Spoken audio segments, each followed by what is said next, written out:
Baiklah, saya akan menjelaskan tentang pengertian studi kelayakan pertambangan. Studi kelayakan pertambangan merupakan kegiatan untuk menghitung dan mempertimbangkan suatu endapan bahan galian ditambang dan atau diusahakan secara menguntungkan. Sebelum kegiatan perencanaan dan perancangan tambang diperlukan kegiatan studi kelayakan yang menyajikan beberapa informasi. Studi kelayakan selain merupakan salah satu kewajiban normatif yang harus dipenuhi dan persyaratan untuk memperoleh IUP operasi produksi, sesungguhnya apabila dipahami secara benar, studi kelayakan merupakan dokumen penting yang berguna bagi berbagai pihak, khususnya bagi pelaku usaha, pemerintah, dan investor atau perbankan. Dengan demikian, dokumen studi kelayakan bukan hanya seonggok tumpukan kertas yang di dalamnya memuat konsep perhitungan angka-angka dan gambar-gambar semata, tetapi merupakan dokumen yang sangat berguna bagi manajemen dalam mengambil keputusan strategi apakah rencana tambang tersebut layak untuk dilanjutkan atau tidak. Hal lain yang harus dipahami adalah studi kelayakan bukan hanya mengkaji secara teknis atau membuat prediksi atau proyeksi ekonomis, tetapi juga mengkaji aspek non-teknis lainnya seperti aspek sosial, budaya, hukum, dan lingkungan. Beberapa tahap-tahapan dari studi kelayakan pertambangan yaitu 1. Tahap perencanaan tambang, 2. Tolak ukur tata lingkungan, 3. Tolak ukur perekonomian, 4. Rancangan tolak ukur ultimate atau penggalian dan penimbunan, 5. Rancangan tambang sektoral, 6. Rencana investasi, 7. Rencana pemasaran. Baiklah, materi selanjutnya mengenai beberapa alasan perlunya laporan studi kelayakan pertambangan. Yang pertama, keberhasilan penambangan sangat bergantung pada kondisi lokasi dan penyebaran bahan galian. Yang kedua, diperlukannya investasi besar dan teknologi tinggi untuk melakukan penambangan. Yang ketiga, FS diperlukan untuk memberikan desain tambang yang optimal sesuai dengan kondisi lapangan dan bahan galian dapat ditambang dengan menguntungkan berdasarkan prinsip-prinsip keselamatan kerja dan pembangunan berkelanjutan dan berwawasan lingkungan.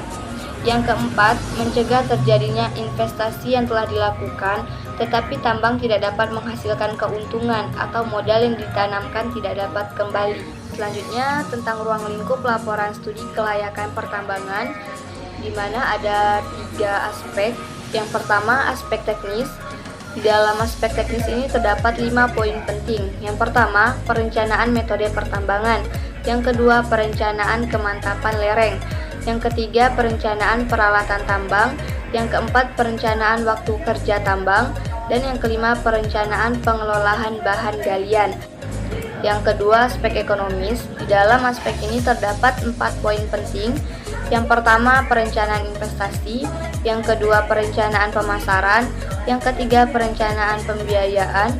Dan yang keempat, analisis sensitivitas. Lalu yang ketiga ada aspek lingkungan. Dan di dalam aspek ini juga terdapat 4 poin penting. Yang pertama, aspek fisik kimia.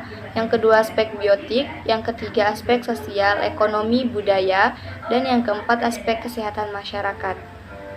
Sistematika laporan studi kelayakan pertambangan mengacu pada pedoman penyusunan laporan studi kelayakan eksploitasi dan produksi sebagaimana tercantum pada lampiran 12B Keputusan Menteri Energi dan Sumber Daya Mineral nomor 1453 K/29/MEN/2000 pada tanggal 3 November tahun 2000 tentang pedoman teknis penyelenggaraan tugas pemerintahan di bidang pertambangan umum.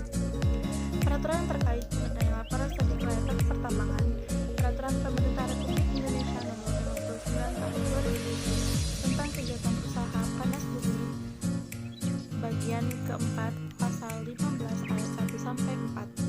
Ayat pertama, pemegang IUP dapat proses studi kelayakan setelah menyelesaikan eksploitasi, menyampaikan laporan eksplorasi dan kepada Menteri, Gubernur, Bupati atau Wali Kota sesuai dengan kewenangannya.